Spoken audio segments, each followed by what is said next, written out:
মেলায় আজকে আমি পাঠ করে শোনাব শিবরাম চক্রবর্তীর লেখা এক ভুতুড়ে কাণ্ড। ভূত বলে কিছু আছে? যদি থাকে তো তিনি আমাকে কখনো দেখা দেননি। তার দয়া এবং আমার ধন্যবাদ। কৃপা করে দর্শন দিলে আমি তাকে দেখতে পারতাম কিনা সন্দেহ। ভূতদের রূপগুণে আমার কোনো মোহ নেই।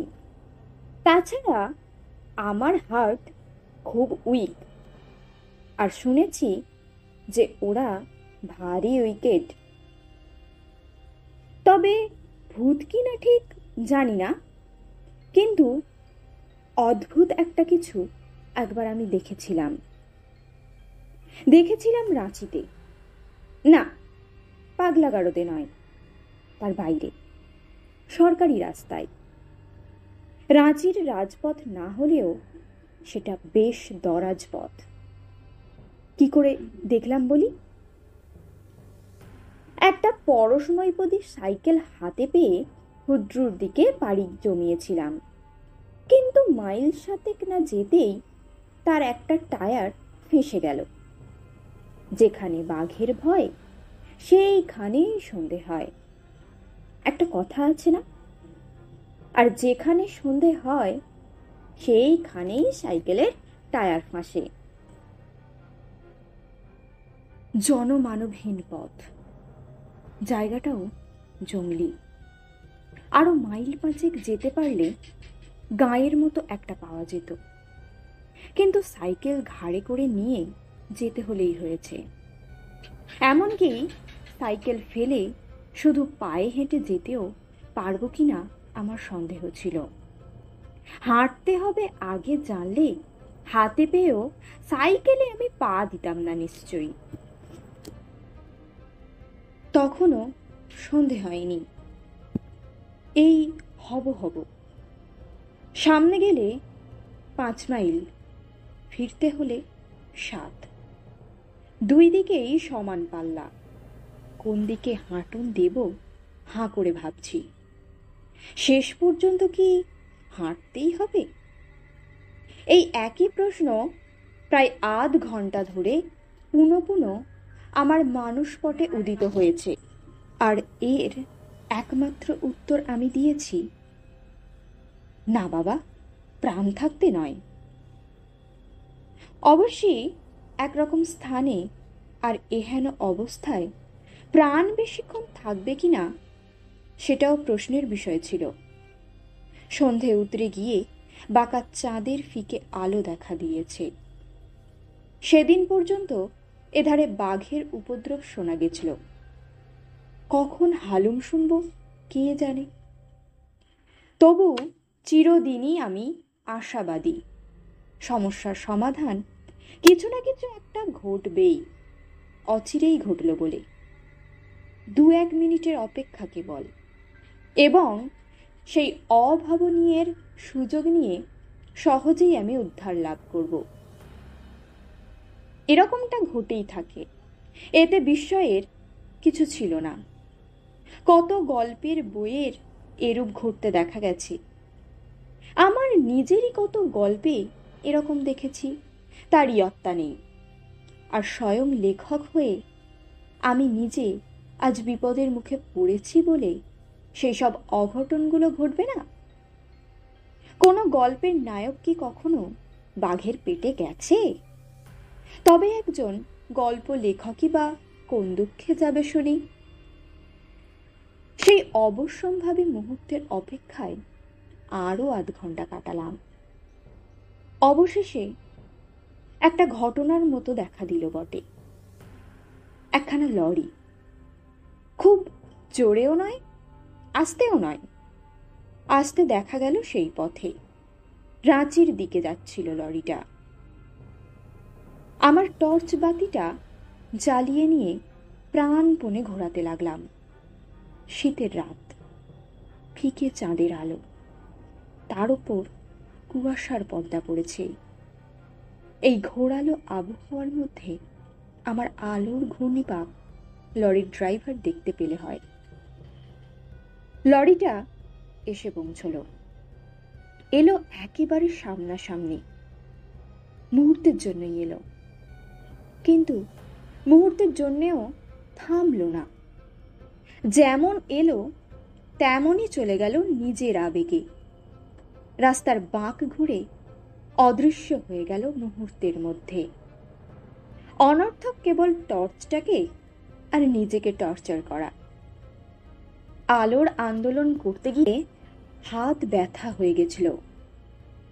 হ্যাঁ ছ্যাঁ, শেষটা কি হাঁটাই আছে কপালে? এই ঝাপসা আলো আর কুয়াশার মধ্যে সাইকেল টেনে পাক্কা 7 মাইলের ধাক্কা।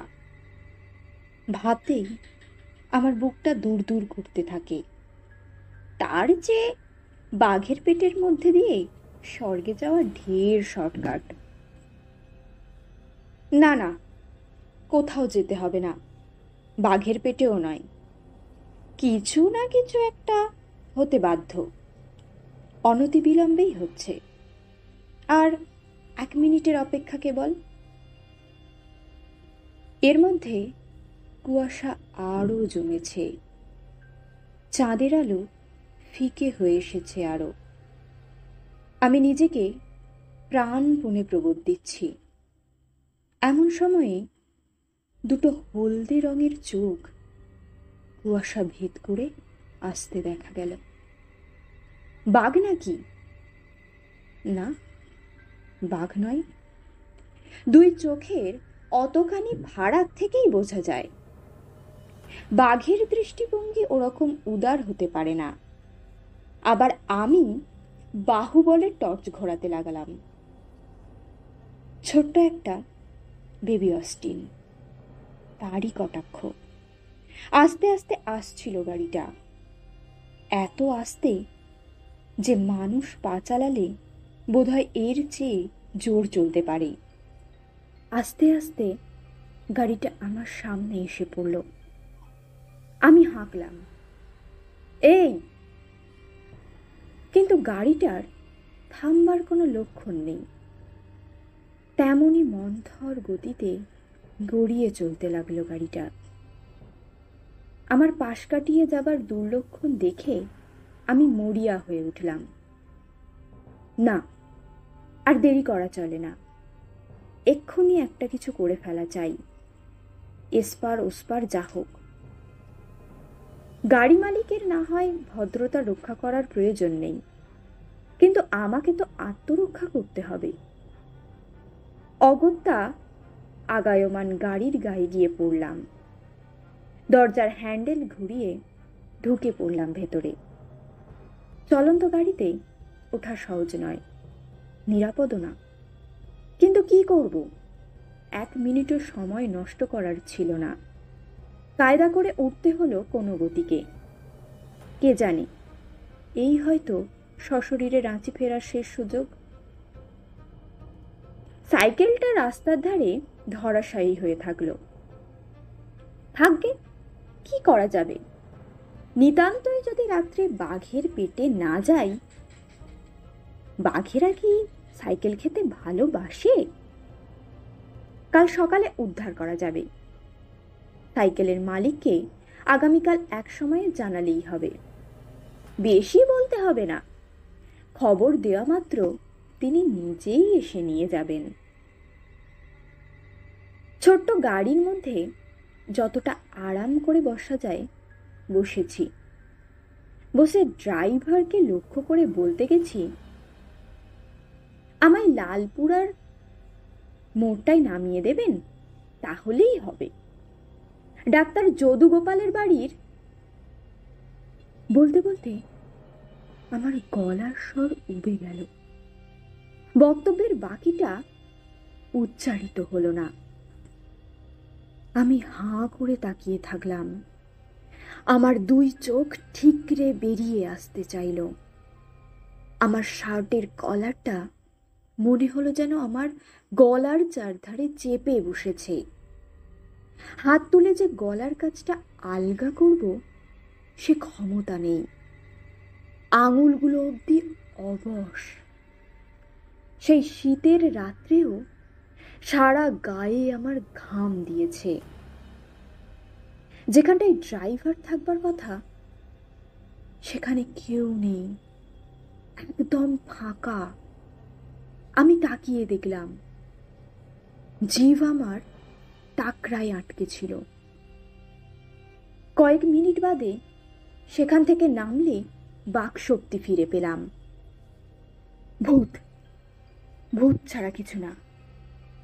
আপনা থেকেই আমার মুখ দিয়ে বেরিয়ে গেল।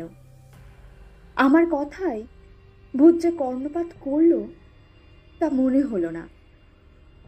বেড্রাইভার গাড়ি যেমন চলছিল তেমনই চলতে লাগলো। কিন্তু তাহলেও এমন অভূতপূর্ব অবস্থায় আমায় পড়তে হবে ভাবিনি। ড্রাইভার নেই এবং গাড়ির ইঞ্জিনও চলছিল না, তবু গাড়ি চলছিল এবং ঠিক পথ ধরেই চলছিল। এই কথা ভেবে এবং হেঁটে যাওয়ার চেয়ে বসে যাওয়ায় আরাম বেশি বিবেচনা করে প্রাণের মায়া ছেড়ে দিয়ে সেই ভুতুড়ে গাড়িকেই আশ্রয় করে রইলাম। আলস্যের সঙ্গে আমি কোনো দিনই পারি না। চেষ্টা করলে হয়তো বা কায়ক্লেশে পারা যায়, কিন্তু পেরে লাভ তো ডিমের। চিরকালের মতো এবারও আমার আলস্যই জয়ী হলো শেষটায়। ঘন্টা দুয়েক পরে গাড়িটা একটা লেভেল ক্রসিংয়ের মুখে পৌঁছেছে। ক্রসিংয়ের গেট পেরিয়ে যখন প্রায় লাইনের সম্মুখে এসে পড়েছি, তখন হুঁশ হলো আমার। হুস হুস করে তেড়ে আসছিল একটা আওয়াজ। রেলগাড়ির আগমনী কানে আসতেই আমি চমকে উঠলাম। আপ কিংবা ডাউন একটা গাড়ি এসে পড়ল বলে অদূরে তার ইঞ্জিনের আলো দেখা দিয়েছে, কিন্তু আমার গাড়ির থামবার কোনো উৎসাহ নেই। বিনে ভাড়ায় গাড়ি চেপে চলেছি বলে কি অদৃশ্য ভূত আমায় টেনে নিজের দল ভারী করতে চায় নাকি? নিঃশব্দ রাত্রির শান্তিভগ্ন করে গম গম করতে করতে ছুটে আসছিল ট্রেনটা। তার জ্বলন্ত চোখে মৃত্যুদূতের হাতছানি। আমার গাড়ির হাতলটা কোথায়? এক্ষুনি নেমে পড়া দরকার। আরেক মুহূর্ত দেরি হলেই হয়েছে। কোনো রকমে দরজা খুলে তো বেরিয়েছি। আমিও নেমেছি আর আমার গাড়িও থেমেছে। আর সঙ্গে সঙ্গে সামনে দিয়ে রেলগাড়িটাও গর্জন করতে করতে বেরিয়ে গেছে। কয়েক মুহূর্তের জন্য আমার সম্বিত ছিল না। হুস হুস করে ট্রেনটা চলে যাবার পর আমার হুঁশ হলো। না, মারা যায়নি। হুঁশিয়ার হয়ে দেখলাম জলজান্ত রয়েছি এখনো, এবং মোটর গাড়িটাও চুরমার হয়নি। আমার পাশেই ছবির মতন দাঁড়িয়ে।